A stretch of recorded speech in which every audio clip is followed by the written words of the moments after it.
Hello everyone, my name is Asil and she's my partner. My name is Nee. Today we are in EECS1011 Lab 7 called Keypad Security.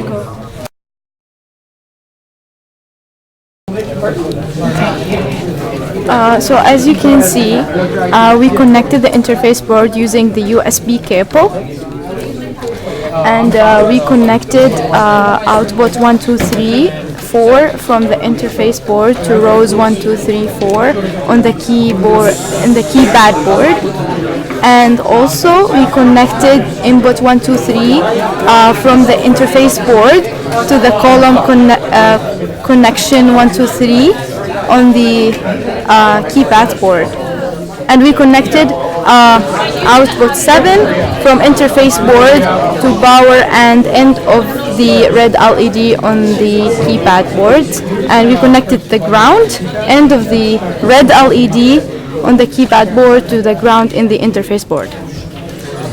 That was